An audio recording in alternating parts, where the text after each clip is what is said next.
Hello, everyone, and welcome to the Pash On podcast. Let's get started with your host, Brian Pash. Hi, this is Brian Pash, and welcome to another podcast. On today's show, we have Noah Lee. He is the Director of Sales Engineering at Cox Automotive, and Brent Towne, Senior Director of Enterprise Data Products at Cox Automotive. Gentlemen, welcome to the show. Thanks a lot, Brian. Thanks a lot. Yeah, appreciate it, Brian. Happy to be here. Well, listen, I'm so glad you guys took the time to sit down with me because there's so much going on. We have the Digital Marketing Strategies Conference coming up. And then in the fall, we have the Automotive Analytics and Attribution Summit. I'm expecting some big breakthrough studies from Cox Automotive because of the vast amount of data that you guys have in a privacy compliant way. So let's talk about the state of the industry. Today, we're going to talk about how dealers can more efficiently connect with in-market shoppers, the value of the Cox data infrastructure. What does that mean to websites, digital retailing? How do we connect online to in-store? We're going to talk about a lot, but let's throw up just a little starter question. Dealers are struggling with inventory, yet they're the most profitable they've ever been. They've learned to do more with less. Their floor planning costs have significantly dropped because dealers who have 100 cars on the ground are selling 300, 400 cars a month. It's a crazy time. So how do we tell dealers that this is not the time to let up? They really need, while record profits are here and record efficiencies are here, it's the time to lean into a more data-centric way of running their dealership. Noah, Brent, who wants to pick up on that lead in? I'll kick it to you, Brent. All right. Yeah, sounds good. Listen, Brian, all fantastic points you made there. Coming from the data product space, I have a real purview into how the consumer privacy situation is evolving very quickly. And that consumer privacy situation is going to make it much more challenging for dealers to connect with the right audiences, engage those audiences on their digital storefront, and ultimately convert those audiences and create high lead to sales conversion ratios in the future. It's going to get more challenging. And so while we're in great times right now, Brian, I would just really encourage dealers to be thinking about what they're doing to make sure that when they come out the other end of this, that they're very much ready from a digital standpoint to be able to still reach in-market audiences and engage those audiences with the right messages and ultimately convert them into future sales. So you bring up a good point because dealers and any small business has been able to leverage cookies, which is kind of like simple, easy to understand, doesn't take a rocket scientist to leverage. But, you know, we were preparing this year for cookies to go away. Google has delayed that, obviously, for financial reasons, knowing that some of their alternatives aren't getting accepted very readily by the advertising community. But for dealers who don't understand, when you and I talk about the cost per acquisition could be going up, the cost to reach the right person at the right time could go up, and that what we're seeing is some dealers are having to go more broad-based, almost going backwards in their ability to target. Why is this the case, and why is this important specific to automotive dealers? Yeah, absolutely. Listen, if I'm an automotive dealer, one of my most important components of my advertising strategy comes down to retargeting. Retargeting has always relied on third-party cookies with the ad exchanges. Those are effectively, once Google puts the nail in the third-party cookie coffin, going to go away. But I'll say the internet already has made a decision that third-party cookies are a way of the past, and a large majority of traffic today actually blocks third-party cookies on devices and browsers.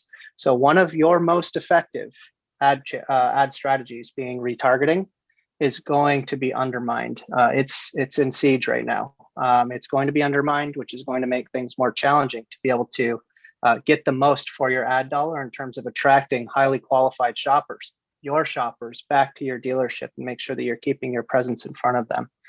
So that's something we really got to be thinking of and make sure that we're preparing the dealer body for, to make sure that they're successful with, I'm going to call it out right now, cookieless retargeting.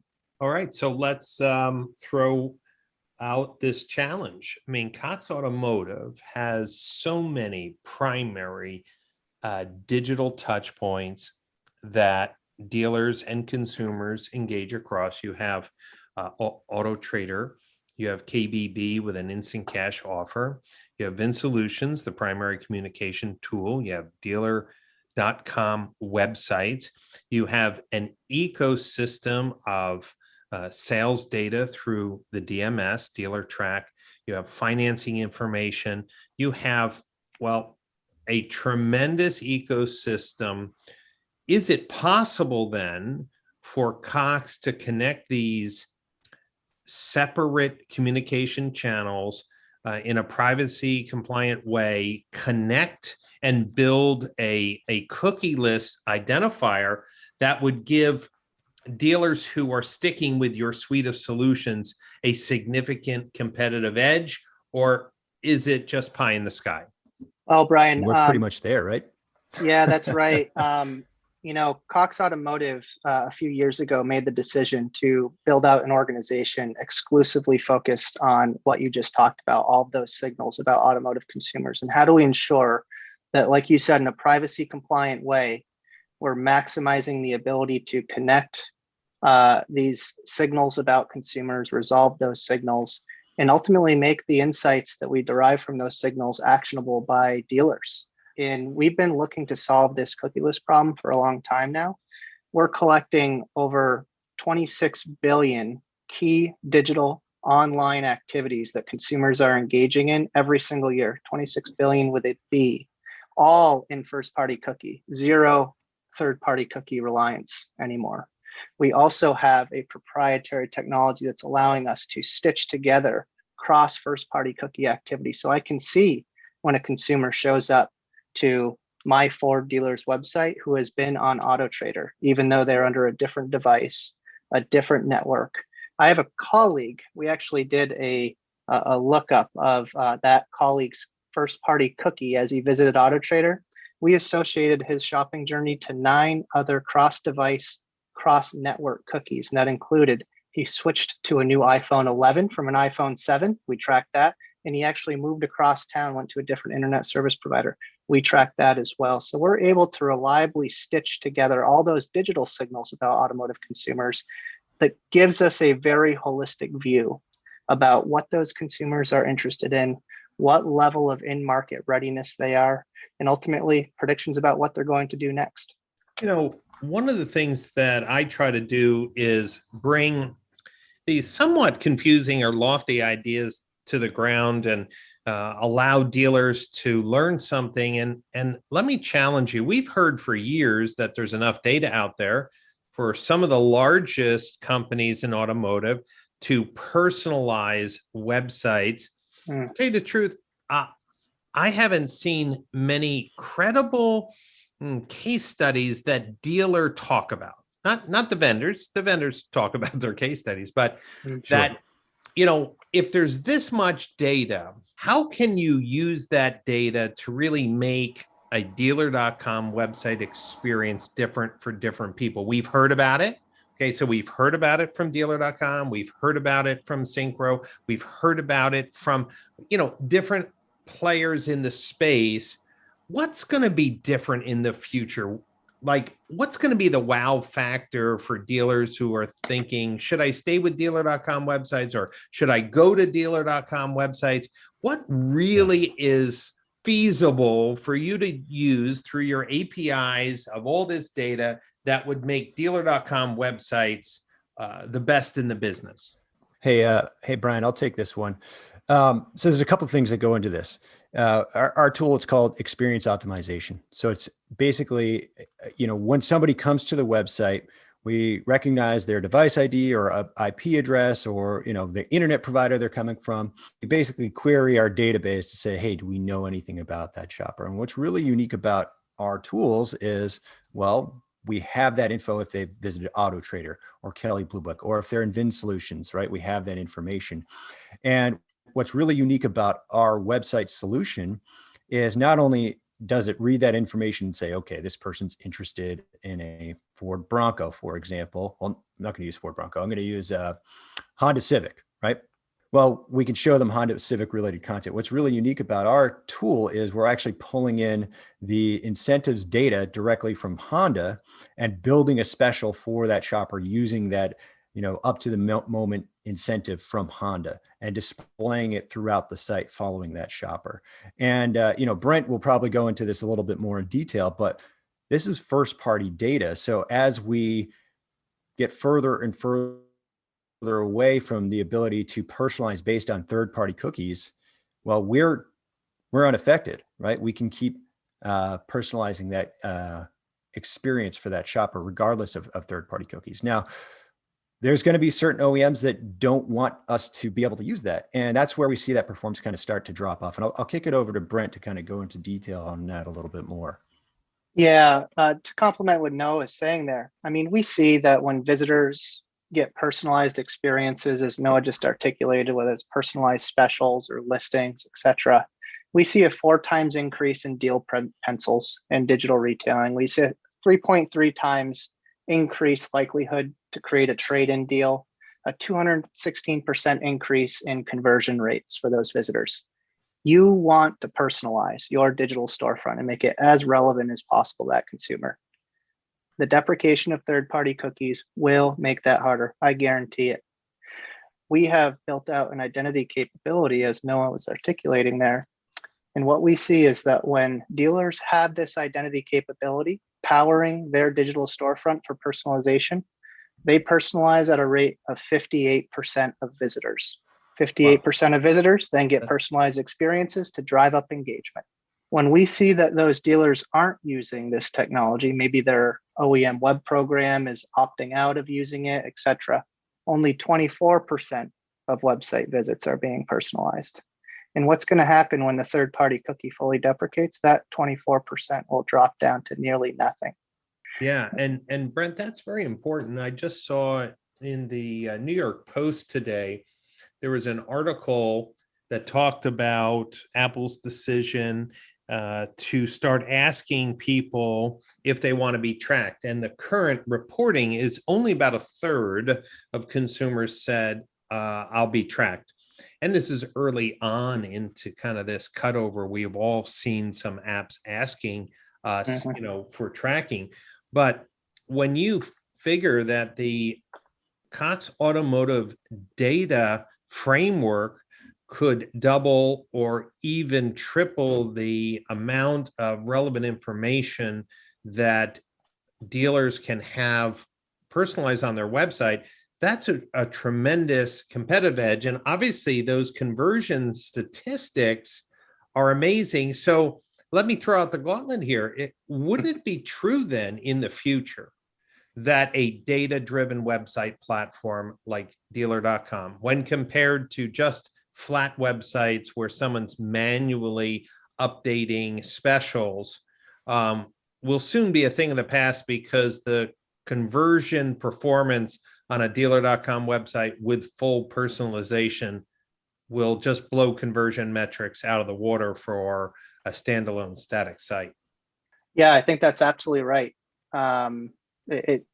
Personalized experiences increase engagement, increase conversion, and that is consistently what our studies show. So it's going to be very important that dealers continue to have that capability, even as consumers are opting out, as you said, in terms of IDFA, deprecation and opt-out, even as the third-party cookie crumbles, etc. Now, I will say, Brian, this connected ecosystem of consumer data that you just helped me articulate is fantastic at creating personalized experiences across channels. But it's also fantastic for abiding by the consumer's wishes from a privacy standpoint. And so what do I mean by that? Let's say that consumer visits Auto Trader or visits the dealer's website or visits the in-store experience of which that dealer has a Connect AI ecosystem, CRM. If that consumer requests opt out, delete what you know about me, etc. That requests all get centralized and funneled into that centralized intelligence engine about consumers. That helps ensure that that dealer's products are conforming to that consumer's wishes, whether it's the ad product, whether it's the website product, whether it's the in-store CRM product. That's very important to make sure that even though we're trying really hard to create all this connectivity and create resiliency as opt-outs continue, that we're also abiding by the consumer's wishes. And that's a job of both Cox Automotive or a vendor and the dealer, right? To make sure that we're staying above board on that.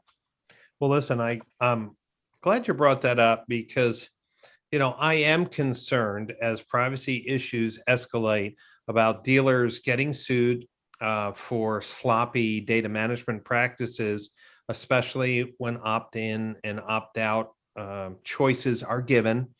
And I love that you have a more centralized depository that identity graph can be turned on or off to be used for the dealer network. So let's take it one step further. Cox Automotive's ecosystem and partnerships create this massive data lake with API access so that your dealer.com websites can be completely personalized to the degree of information that you have. And then the consumer does some work. Maybe they fill out a lead form. It goes into VIN Solutions. Maybe they're just personalizing payments. Maybe they just store the car in the My Garage, feature of the dealer.com website. And then they walk into the dealer and they identify themselves. How are you helping dealers connect all of that data to have a better starting point conversation instead of, hey, let's do a needs assessment? It would seem that probably for 50% of the customers that walk in, you have a pretty good idea already of what they want. So how can you distill that into actionable data and not information overload? Yeah. Hey, Brent, I will take this one. So that's where, the CRM really starts to kind of flex this muscle. So that's, VIN Solutions and their AI tool. So every shopper who enters a form into, the dealer.com website shows up in VIN, right? You get AI. And what that does is it takes all of that data that we have on that shopper and turns it into actionable information, right? And, the old adage is there's too much data and not enough information. Well, what we do is we turn that data into information. So it's kind of like I would say a deal cheat sheet. So you pull up that shopper, you click on the AI tool, and it's going to show you their propensity to buy. So if they're not in market, casually browsing, actively shopping, and then ready to buy. And each one of those buckets, actually, we have the data behind it on how likely they are to buy within the next 30 days. If we mark somebody as ready to buy, they're over 15 times more likely to purchase a car in the next 30 days. And then we go down and we look at, what make are they interested in? We're able to identify what make they're interested in, and they're marked as ready to buy. We're actually accurate on what make of vehicle they buy within those 30 days, 90% of the time. So I'd say that's pretty good information for a salesperson, right? When they can pull up that consumer's or that customer's record in VIN while they're there and say, okay, this person's ready to buy a Honda Civic. Right? Okay, this is our deal to lose. But then we go a little bit further, right? We can give you your price range if they're interested in new or used, mileage, right? So that's going to be your top level information. And then you can actually get really granular. So you can actually see the pages that they viewed on your dealer.com website. So all the vehicles that they've checked out. So maybe that deal on that brand new, 2021 Civic isn't going to work out. They can't make the payment, but they looked at a 2017 Civic and you see that on their record. You can bring that vehicle around and say, hey, would you like to check out this vehicle? It has all the same features. We could probably make the payment work. Plus, we're going to look at their activity on Auto Trader, show you the vehicles that they've looked at Auto Trader. If they evaluated their trade-in on Kelley Blue Book, they'll actually give you a link to their trade-in evaluation. So even if they don't tell you that they have a trade-in, you know that they have a trade-in, because we often see shoppers will hold on to their trade until the end of the deal, thinking they're going to get a better deal overall. Well, now you've got a little bit of extra info.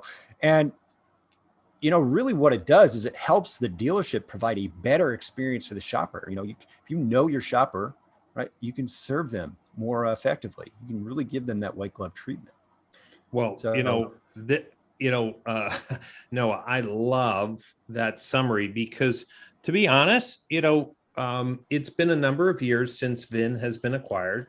And during that acquisition, and maybe one of you know how many years ago that was, but people were very excited. Hey, you have, websites, you have CRM, you have Auto Trader, you have KBB, you have Manheim, and the list is quite large, as our listeners know. But it's awesome now that the vision that Cox executives had of bringing these all together in an actionable way is happening today. And I will say that anyone who's been to a high-end retail shop as a repeat customer, they know what you like. They're ready for you. If they know you like a glass of champagne or a box of chocolates, they have it ready. They know your birthday. They send birthday cards. I mean, some of you may be laughing, but these are the little things that go above and beyond. And how many of you had also, before going to visit a dealer, you went to their LinkedIn page, you see which college they went to, maybe, you went to the same college, or maybe you had a brother or sister who went to the college. You always look for ways to have a more meaningful connection. And if in a privacy compliant way, we can serve up the right environment, the right experience, we have a much better way of disarming people and to have a win-win transaction for both parties. Is that how you see it as well? Yeah, absolutely, Brian. And I love the fact that you're talking about high-end retailers, your Neiman Marcus's, and, I live in rural Vermont, so there's no such thing as high-end retail around me, but I get the point. Right. But, we take it one step further, because we once that person has submitted their lead in VIN, and we have their information, we're able to track them. That's, continual. So we sell the car to them, but, we mark them sold, but maybe they start coming in, visiting the site a bunch, 3 months later, all of a sudden, they get bucketed into a different bucket, right? So they go from casually browsing into actively shopping or ready to buy, but they haven't submitted a lead. Well, now you can have reporting to see, okay, people who are ready to buy but haven't submitted a lead.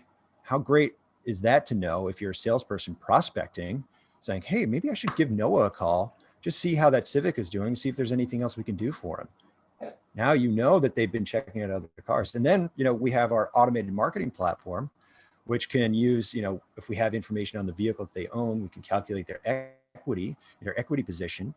And maybe we understand that their lease is coming up for renewal. We could start automatically sending them, offers for a replacement vehicle, or activating that salesperson to follow up with that person, right? So we're taking all of that information, going beyond just informing the salespeople, which is great. The more informed your salespeople are, the better, because they can provide a better experience for your customers, and that increases retention. But we're automating a lot of that prospecting work, what they normally have to do, which allows them to focus more on that, the personalization, the personal, greetings that they have, bringing that person in and providing them a great experience. So that's really kind of the vision that we're moving towards. Now, we have covered so many topics, but it would be remiss if we didn't mention the move to create a more modern retail experience online and in the showroom with a single set of tools that are using the same set of numbers. So a consumer can work their deal online. When they walk into the showroom, it's the exact same numbers. They don't feel bait and switch, builds confidence, builds deal value. When you're looking at a data viewpoint of digital retailing, we've heard a lot of different statistics. hey, if somebody uses digital retailing tools, it's a better lead. Or if somebody uses digital retailing tool, it builds trust. From the fact that you have all of this data, you're seeing the consumer engage with the Cox digital retailing platform, or retail platform, if we want to just simplify it, because it's online and it's digital. What are you seeing? Why should dealers who are still holding out, and there are many, why should dealers stop dismissing the fact that consumers don't really need these tools or don't want these tools? Yeah. What from a data perspective would you tell a dealer who says, I'm in a rural market, nobody knows how to do this? I've heard every excuse. Oh, yeah. What would you tell them about the utilization and profitability of deals that start with more robust tools, not just a payment calculator? Absolutely. It's a great question, Brian. So I'm going to do three things here. The first, I'm going to talk about how long on average it takes to complete a deal in a dealership. So transaction, right? So 2020, Cox Auto does our buyer's journey survey about 3,500 car buyers, people who went through the process, bought a car. How long did it take? How'd you like it, et cetera, right? So on average, 2 hours and 50 minutes to complete a transaction in a dealership. Makes sense. Yeah, we asked consumers, well, how long do you want that to take? 90 minutes or less. Okay. So that would help them be happier with the overall process. So what can we do to speed up the process of buying a car? Well, digital retailing is one of those tools, because you can evaluate your trade-in online. You can apply for credit. You can work your terms, right? You can kind of dial down to exactly what you're looking for and take a lot of those in-store processes and put them at home. So allow people to complete them at their leisure, right? And then when that lead shows up or that deal shows up, the dealership doesn't have to do as much of the busy work that they would have to do if that person were to come in and fill out their credit application or, evaluate their trade-in, et cetera, et cetera. So time saver, it's more efficient.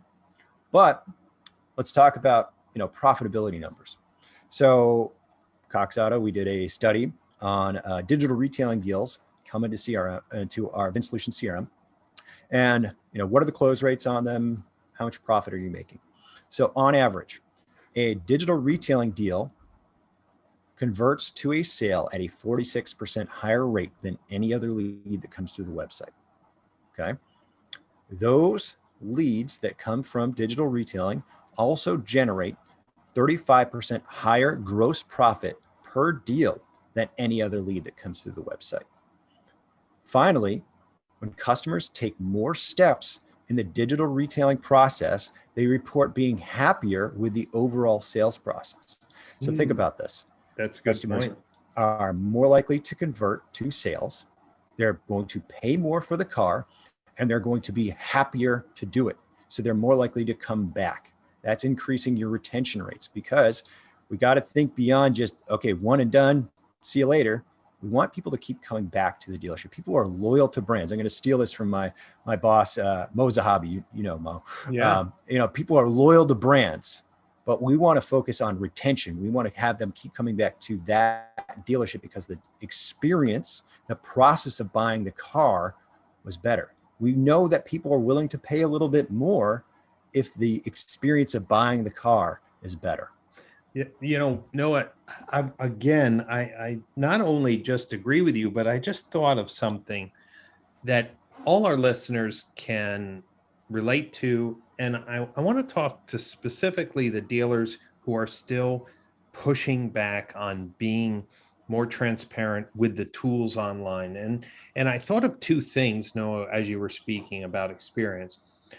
We all know when we get great service at a restaurant, we are more apt to tip.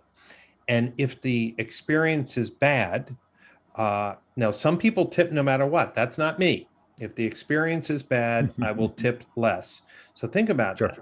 Based on the experience, my willingness to pay more for the same meal is contingent on the experience. And then I thought of great retail experiences and high-end. My wife loves Van Cleef and Arpels. It's a jewelry store. And Monica, who is the sales associate down in the Miami area, like I said, knows the birthdays, knows the anniversaries, knows everything, right? Sure. She goes above and beyond. And because she goes above and beyond, and since she recommends things, you end up spending more with Monica. And what you have to step back and say, well, why is that the case? Is that, well, Monica was just exposing needs we didn't know we had. And what digital retailing does is allow, in a non-threatening way, to say, hey, what about this tire package? It's only $6 a month more. And what about this roadside assistance package? It's relevant, it's helpful, it's timely, and it's not introduced by some guy who looks like he's rushing you in and out because there's 4 other guys in line waiting. The pressure is there. Most F&I offices, there's always some tense, there's always some rush, there's always, and then you say, well, why is Monica successful? Well, Monica is successful because she doesn't rush, she's prepared, and she makes the right suggestions at the right time. And this is what's happening in digital retailing, is that the right tools at the right time are allowing people to make a comfortable decision. And listen, everyone wants to protect their new car. It's how it's pitched. Everyone wants to be safe on the road. It's how it's pitched. Everyone would love to upgrade to something a little nicer. It depends on how it's pitched. And the truth of the matter is, with the turnover we have in the dealership, the quality of presentations, we know this, are not fabulous. So why not have a tool set that at least sets a framework that every consumer goes through, and that it works and it's aligned with the dealership's culture? I still don't understand why people are fighting it. Absolutely.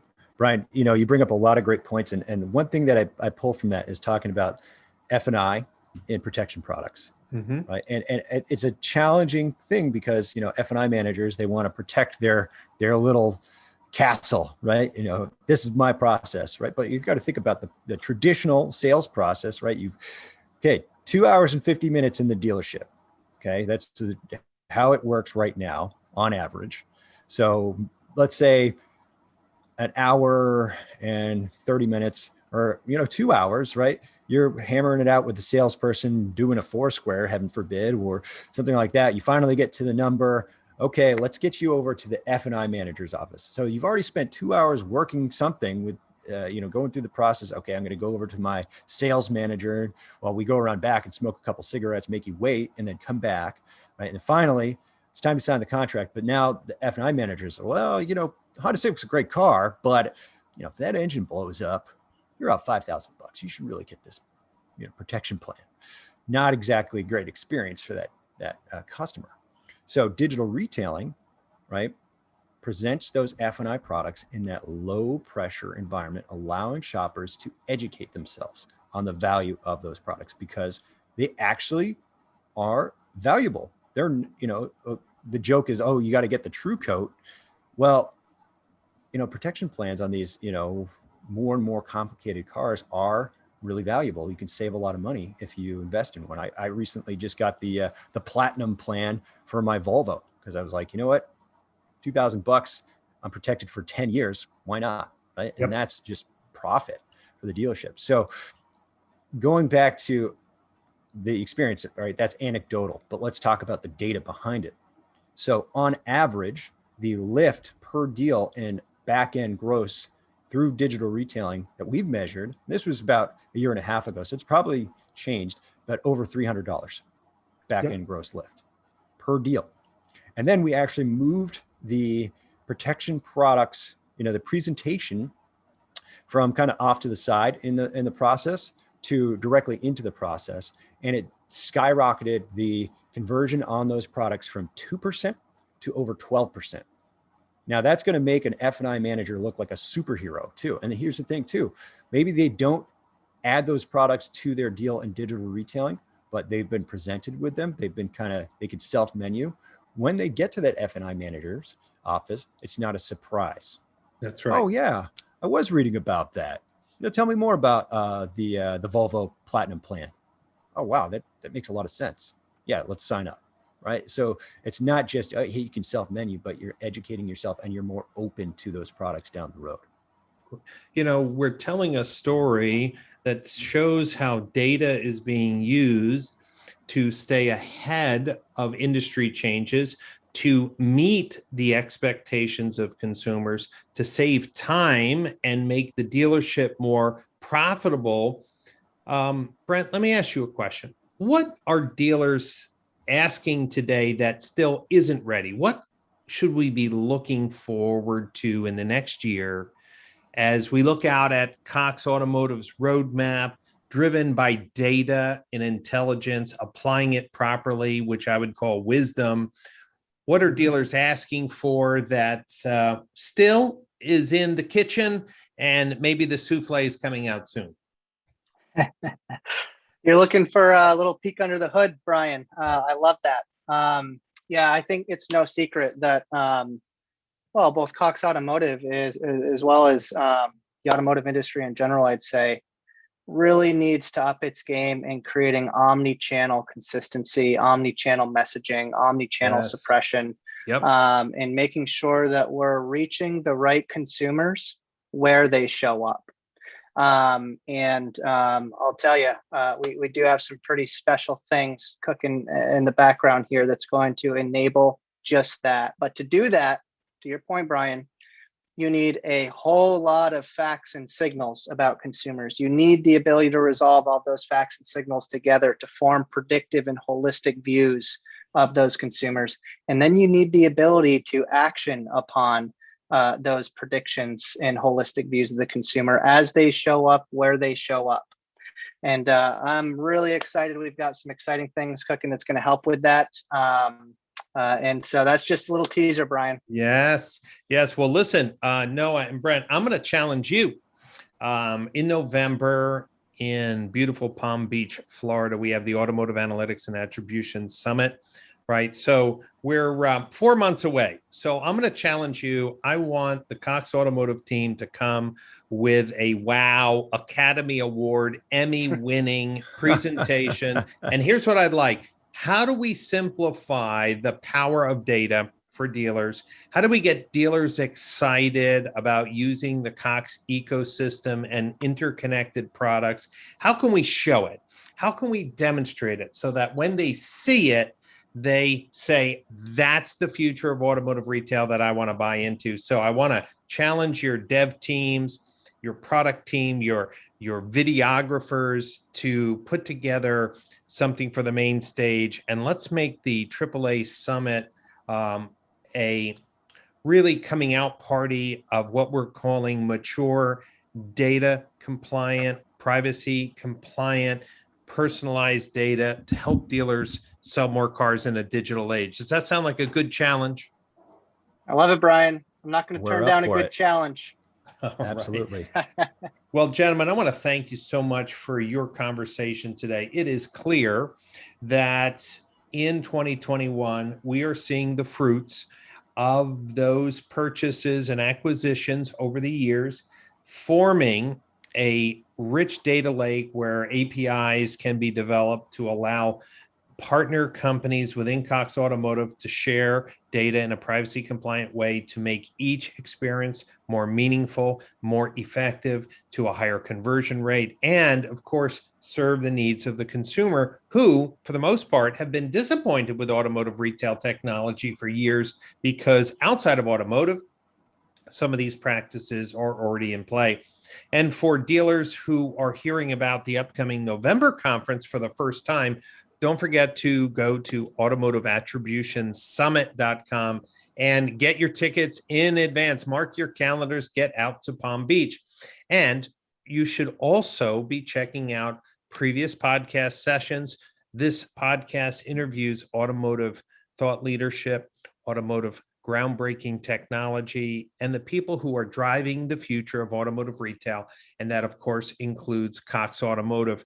And don't forget that each week we publish a new podcast to keep you up to date with the changes in automotive retail. Noah, Brent, thank you. And I want to thank all our listeners for your time on today's podcast. I look forward to sharing with you some new insights next week. And thank you. Thank you, Brian. Thanks a lot, Brian. Thanks, everyone.